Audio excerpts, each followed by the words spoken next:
Assalamualaikum warahmatullahi wabarakatuh. Tole egaa har'aan tanas barnoota herregaa kutaa torbaffaatiin qabadhee isiniif dhiyaadhe. Innis qabannaa daataa jala. Gabatee deddeebinsaa gatiiwwanii fayyadamuun daataa qindeessuu kan jiru. Mee gabatee deddeebinsaa gatiiwwanii fayyadamuudhaan daataa qindeessuu kana jalatti kan nuti ilaallu taalii fayyadamuudha. Tooftaalee kanneen keessaa tokko taalii fi gabatee deddeebinsaatti fayyadamuun kan jirudha.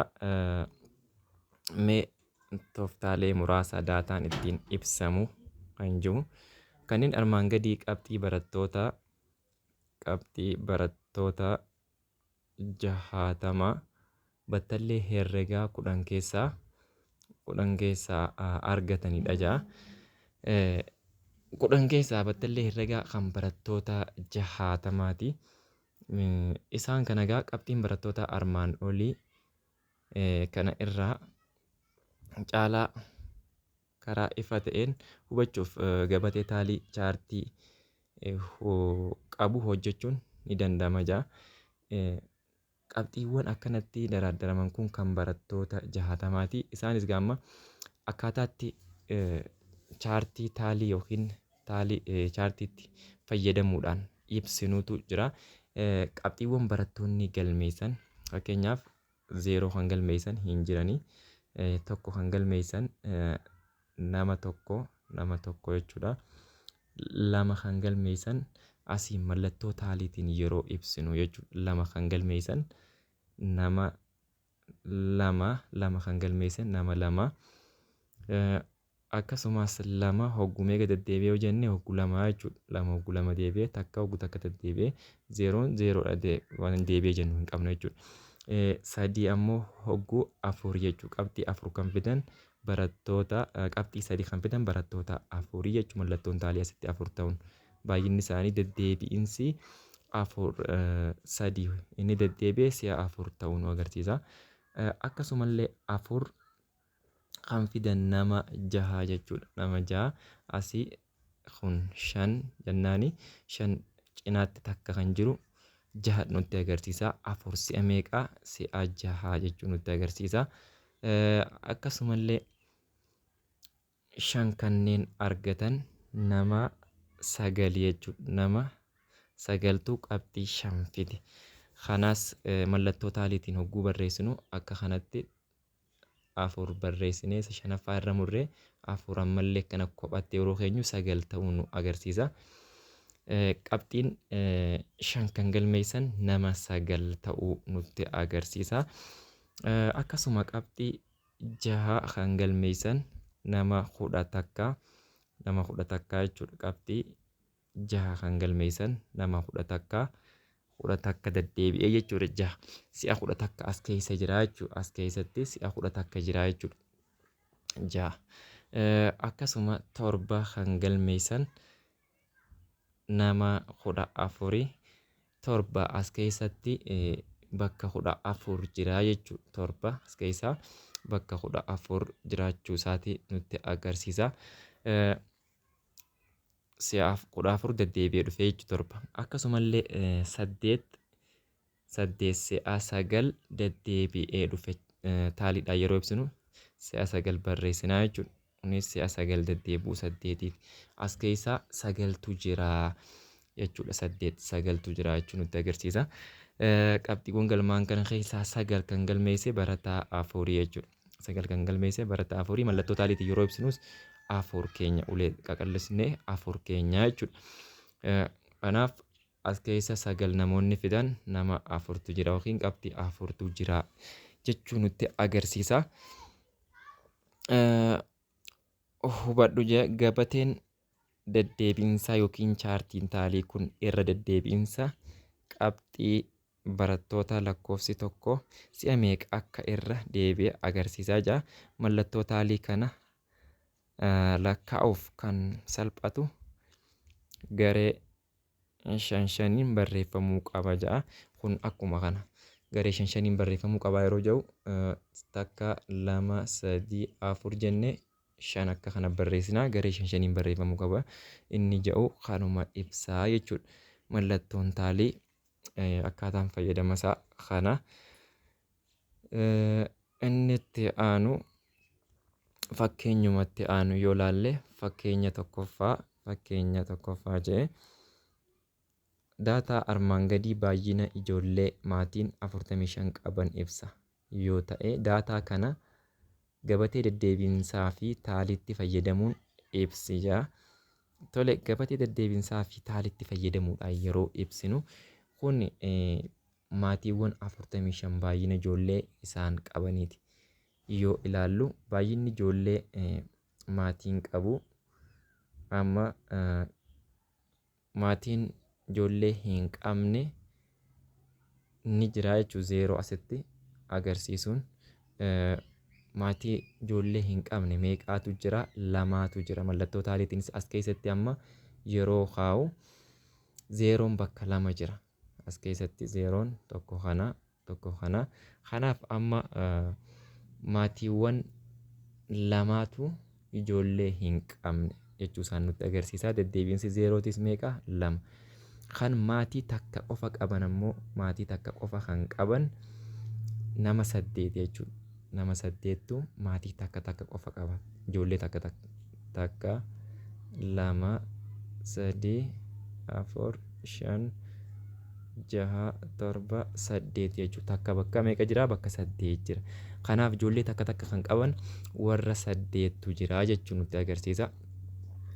Akkasumallee ijoollee lama kan qaban 20tu jira. Ijoollee 2 kan qaban 20tu jira. Jechuun lama as keessa dila akkuma mul'atu kana as keessatti ijoollee 2 warri qabu warra 20tu ijoollee 2 qabaa jechuun nutti agarsiisa. Egaa kanas yeroo mallattoo taaliitiin keenyu mallattoo taaliitiin ijoollee 2 warreen qaban nama 20 asitti lakkoofsaan deddeebiinsa agarsiifna. 20 kana mallattoo taaliitiin yeroo ibsinu immoo akka kanatti takka 2 3 4 jennee irra murree ammas takka 2 3 4 5 irra murraa kun 10 takka 2 3 4 5 irra murraa 15 takka 2 3 4 5 akka kanatti 20 ta'uu agarsiifna. Isa jalaa kana moo hin ilaalina. Kanaaf mallattoo taaliitiin yeroo ibsinu deddeebiinsi isaa immoo 2 si'a meeqa deddeebi'e? Si'a 20 deddeebi'e jechuudha. Maatiiwwan ijoollee 3 qaban ammoo meeqaa jira? 10tu jira. Kanas mallattoo taaliitiin yeroo ibsinu akka kana takka 2 3 4 5 irra murraa takka 2 3 4 5 akkasitti irra murra. Kun mallattoo taaliitiin yeroo ibsinu kanaaf deddeebiinsa kanaaf 3 si'a 10 deddeebi'uu isaati asitti keenyaa jechuudha. Akkasuma maatiiwwan ijoollee 4 qaban 4tu jira jechuudha. Maatiiwwan ijoollee 4 qaban as keessa 4tu jira. Kanas mallattoo taaliitiin yeroo ibsinu takka 2 3 4 akkuma kana deebinee 4 deddeebiinsa isaa agarsiisuudhaaf akkana keenya. Maatiiwwan 5 kan qaban ammoo nama tokko qofa. Kanas mallattoo taaliitiin yeroo keenyu takkuma akkanatti keenya lakkoofsaan deddeebiinsi si'uma takka qofaa jechuudha. Kun akka kana yoo ta'u yeroo mallattoo taaliitiin daataa tokko qindeessinee haala bifa gabateedhaan qindaa'een yeroo ibsinu akka kana ta'a. Egaa inni itti aanu gilgaala 7 tuqaa takka gilgaalli 7 tuqaa takkaas akkuma kana ta'a. Umriin barattoota 48 daree tokko keessa armaan gaditti galmaa'ee jira ja'a. Daataa kana akka hubannuuf tolutti taalii fi gabatee deddeebiinsaa fayyadamuun ibsi ja'a. Egaa as keessattis lakkoofsonni kun umrii barattoota kan nama 48ti jechuudha. As keessatti yoo laallee lakkoofsi inni xiqqaan 13 gati hin jiru. As keessaa gaamma 13 si'a meeqa deebi'ee kan jiru mallattoo taaliitiin ni ibsina. Mallattoo taaliitiin yoo inni 13 kun si'a 15 ta'e akka kanatti mallattoo taaliitiin akkanatti ibsinaa jechuudha. 10 jennaa akka kana asiin 15 ta'uu nu agarsiisa. Deddeebiinsa 15 jennaa jechuudha mallattoo taaliitiin yeroo ibsinee deddeebiinsaanis yeroo ibsinu. Itti aanee 14 umrii 14 nama meeqaa yoo jenne as keessaa lakkoofne yoo nama 17 ta'e 17 yoo ta'e mallattoo taaliitiin hogguu ibsinu takka 2 3 4 jennee 5 takka 2 3 4 5 takka 2 3 4 5 jennee 15 lama ogguutti daballee 17 mallattoo taaliitiin yeroo ibsinu jechuudha. Gabatee deddeebiinsaati yeroo deddeebiinsa yeroo keenya immoo 17 jennee lakkoofsaan keenya jechuudha. Akkasuma barattoonni umriin isaanii 15 umriin isaanii kan 15 ta'an yoo jiraatan ni jiran 15 kan ta'an yoo ni fakkeenyaaf nama 12 yoo ta'e baay'inni isaanii nama 12 yoo ta'e kan umriin isaanii 15 kunis 12 mallattoo taaliitiin yeroo ibsinu takka 2 3 4 5 jennaa takka 2 3 4 5 asii lama daballaa kanaaf nama 12 jiraachuu isaan nu agarsiisaa yeroo kana namoonni umriin isaanii 15 barattoonni ta'an as dhufnee baay'inni deddeebiinsaa jalatti 12 kaannaa jechuudha. Kan umriin isaanii 16 kan umriin isaanii 16 as keessaa lakkoofne akka kanatti yoo nama fakkeenyaaf nama 7 yoo ta'an 1 2 3 4 5 tokko lama akka kanatti 7 ibsina asitti immoo deddeebiin isaanii 7 kan umriin 16 yoo jenne jechuudha. Akka kanatti keenyaa jechuudha mallattoo taaliitii fi gabatee deddeebiinsaatiin yeroo ibsinu jechuudha. Gabatee deddeebiinsaa fayyadamuudhaan yeroo ibsinu hundi isaatu akkuma kana ta'a. Kuni waan nama dhibuu miti akkaataan qindeessu as keessa amma fakkeenyaaf gaafii baarra jiru kana yoo laalle ho'a guddaa digirii seelsheesiidhaan kan guyyoota 60 akka kanatti qindaa'ee jira. Isaan kanaas amma daataa kana jechuudha mallattoo taaliitii fi gabatee deddeebiinsaa fayyadamuudhaan ibsina jechuudha. As keessatti amma ho'a guddaa kana keessatti olaanaa fi gadaanaa qaba. As keessatti amma lakkoofsa xiqqaarraa yoo kaane lakkoofsi xiqqaan 17 tole 17 yoo jenne 17 si'a meeqa kan jiru as keessaa lakkoofna. Itti aansee 18 kan jiru as keessaa si'a meeqa kan jiru lakkoofne mallattoo taaliitiin ibsina.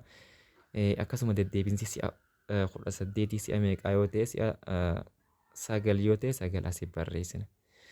Akkasuma 19 bira dhufnaa 19 as keessaa si'a meeqa galmaa'ee jira kan jiru mallattoo taaliitiin ibsina. Asitti ammoo yoo si'a 15 ta'e 15 galmeessina. Akka kanatti jechuudha. Kun waan isin dhiba jee yaaduun baay'ee salphaadha waa'ee mallattoo taalii fayyadamuuti. Inni itti aanu ijaarsaa fi hiikaa chaartii paayii kan jedhudha. Ijaarsaa fi hiikaa chaartii paayii kan jedhuti. Tole tooftaan beekamoon chaartii fi giraafii fayyadamnee daataa ittiin agarsiifnu baay'eetu jiru. Kanneen keessaa akaakuun tokko giraafii geengoo yookiin chaartii paayii. Chaartiin paayii kun kan agarsiisu waan guutuu tokko gartokkee adda addaatti qooduudhaan ta'a jechuudha.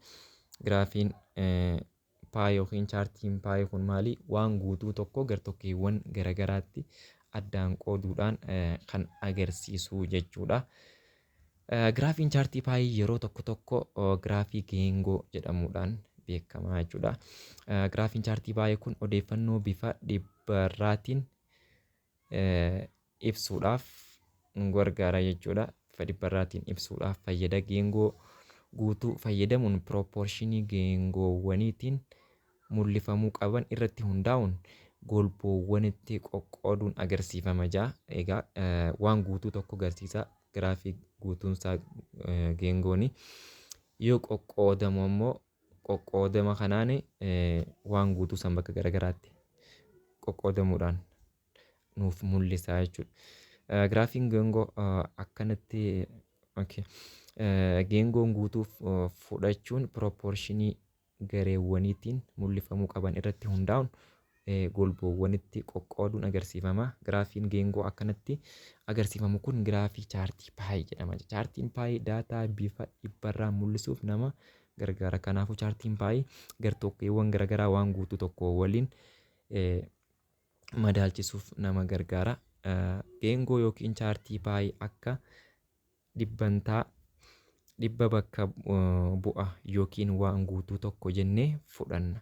Gartokkeen geengoo raadiyeessii lamaan gidduu jiruu fi cita naannawa geengoo kan ta'e seektarii jedhama ja'a. Kunis kana baanetti raadiyeessii lamaanii fi golboowwan jidduu kan jiru kun seektarii jedhama.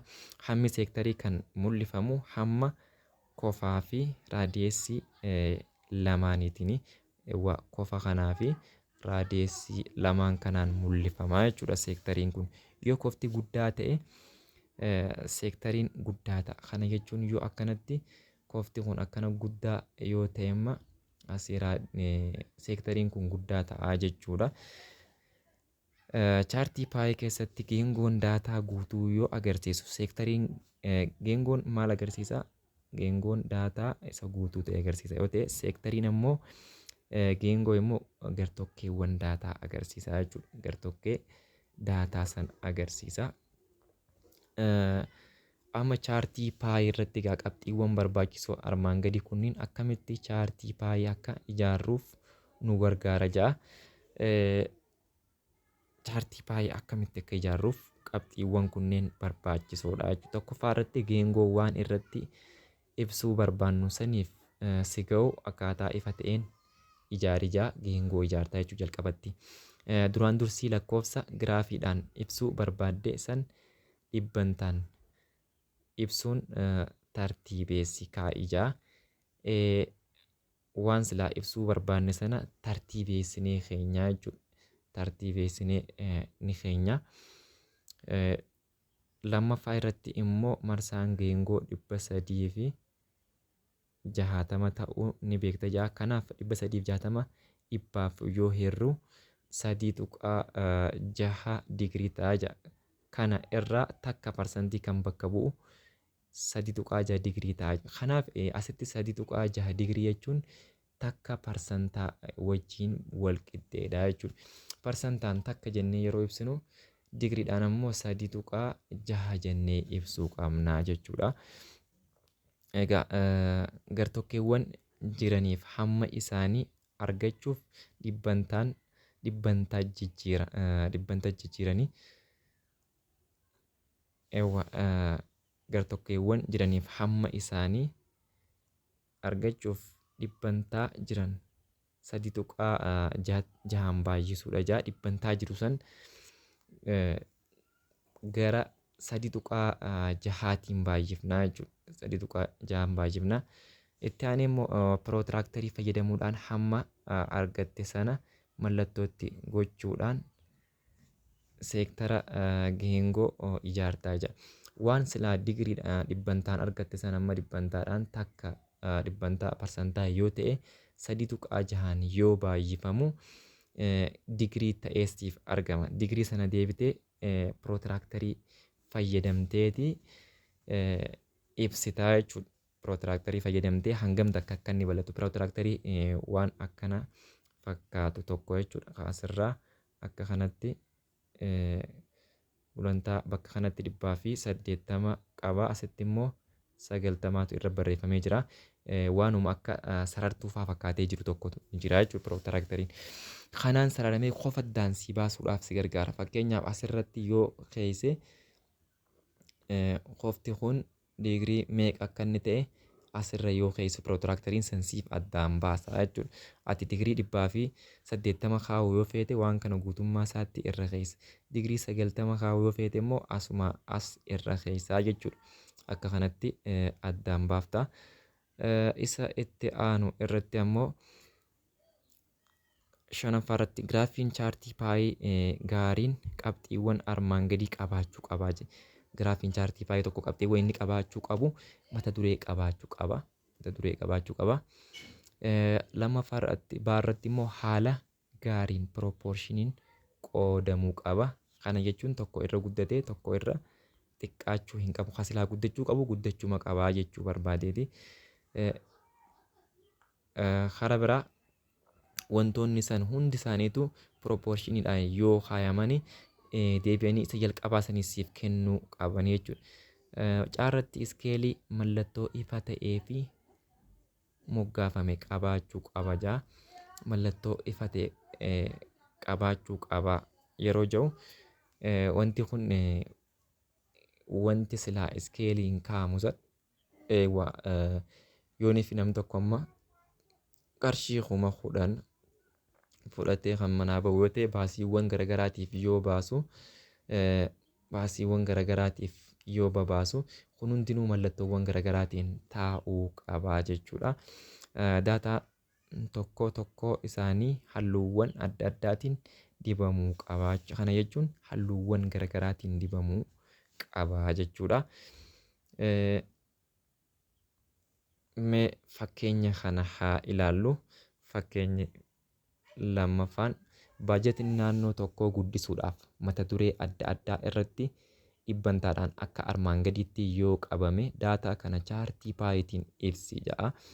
Mee daataa kana chaartii paayitiin yeroo ibsamu akkam taheeti kan jedhu yoo ilaallu, baay'inni magaalaa tokkoof qabame kuni akka armaan gadiitti baajeta kanaas dhibbarraa qonnaaf dhibbantaa 25, jallisiif dhibbantaa 15, akkasuma ibsaadhaaf dhibbantaa 15, industiriif 30, sabquunnamtiif 10, waan adda addaatiif parsantii 5 jechuudha.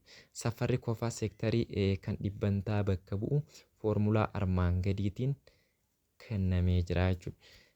Fakkeenyaaf dhibbantaa bakka bu'a yoo ta'e seektariin tokko yoo dhibbantaadhaan duraan kennameera ta'e kana jechuun gara digiriitti jijjiiruudhaaf dhibbantaan fakkeenyaaf dhibba keessaa 25 yoo ta'e 360 keessaa ta'a jenna. Seektara sana beekuudhaaf gara digiriitti jijjiiruudhaaf kana jechuun gaamma 25 jala dhibbaa baay'isuu 360 ta'a. 360ti asi zeeroon akka zeeroo takka ni balleessiti. Asitti ammallee 36 lamaaf yoo hirru 18 ta'a. Akkasuma 10 kana lamaaf yoo hirru 5 ta'a. 25 kana 5f yoo hirre 5f yoo hirre ammas takka ta'a. 25 5f hirre 5 ta'a. Kan nuuf hafu 5 baay'isuu 18tu hafa. 5 baay'isuu 18 jechuun meeqa ta'a? 90 ta'a jechuudha. Kanaaf dhibbantaadhaan yoonii fi 25% ta'e digiriidhaan ammoo 90 digirii ta'a jechuudha. Kana jechuun waan sii kenname sana dhibba keessaa parsantaa sii kenname sana baay'isuu 360 jette gara digiriitti jijjiiruudhaaf jechuudha. Egaa akka kanatti jijjiirree ammallee fakkeenyaaf qonnaaf kan bahee baay'inni kun parsantaan 25 yoo ta'u dhibbantaadhaan 90 ta'a. Akkasuma akkuma ammaa kanatti yoo baay'ifne dhibbantaan 15 yoo ta'e dhibba keessaa 15 yoo ta'e baay'isuu 360 54 ta'a digiriidhaani. Akkasuma ibsaadhaaf kan bahe 15 yoo ta'e dhibbantaan dhibba keessaa 15 baay'isuu 360 digirii 54 kunis. Industiriidhaaf ammoo dhibbantaa 30 dhibba keessaa 30 yoo ta'e 360 keessaa meeqa ta'u jennu 360 baay'ifnaa 108 digirii ta'a. Akkasuma sabquunnamtiif kan bahe dhibbantaa 10 dhibba keessaa 10 yoo ta'e 360 keessaa meeqa ta'a jechuudhaaf 360 baay'ifnaa kunis 36 digirii ta'a. Waan adda addaatiif dhibbantaa 5 ta'uu qaba. Dhibbantaa 5 dhibba keessaa 5% yoo ta'e 360 digirii keessaa meeqa ta'a kan jiru 360 baay'ifnaa kunis dhibbantaan gaafa keenyu dhibbantaa digiriidhaan digirii 18 ta'a. Digiriiwwan kana hundaa'u yoo walitti daane 360 dhufaa jechuudha. 360 maaliif marsaan geengoo tokko 360 waan ittiin nuti ibsinus giraafiin chaartii paayitis geengoodha waan ta'eef jechuudha. Akkasuma dhibba keessaa parsantaawwan jirtu kun hundinuu walitti hidhamee dhibba ta'uu qabaa jechuudha. Akka kanatti gaamma dhibbantaa guddaa kan qabatee jiru halluuwwan adda addaatiin yeroo agarsiifnu asitti industiriidhaaf kan bahe kanaatu seektara guddaa qabatee jira jechuudha. Kunis dhibbantaa 30 digriidhaan hogguu ibsamu immoo digirii 108 ta'a jechuudha. Asirratti ammoo kan 15 kuni ibsaadhaaf kan bahe digriidhaan digirii 54 dhibbantaan ammoo dhibbantaa 15 jallisiidhaafis dhibbantaa 15 digriidhaan 54 asitti immoo dhibbantaan 25 qonnaaf kan bahe digriidhaan ammoo digirii 90 ta'a jechuudha. Digirii 90 akkasuma waan adda addaatiif dhibbantaa 5tu bahee digriidhaan gaafa ibsinu digirii 18 akkasuma sabquunnamtiidhaaf dhibbantaa 10tu bahee dhibbantaan 10 kun gaafa deebinee digriidhaan ibsinu 36 digirii ta'e jechuudha. Kanaaf akka kanatti giraafii chaartii paayii fayyadamnee daataa tokko ibsuu yeroo barbaannetti akka kanatti ibsuu dandeenya. Toleemee hanga barnootatti aanuun walitti deebinutti har'aaf asuma irratti isiniif haa dhaabuu. Nagaan naaf turaa barnoota gaarii asuma irratti goolabna.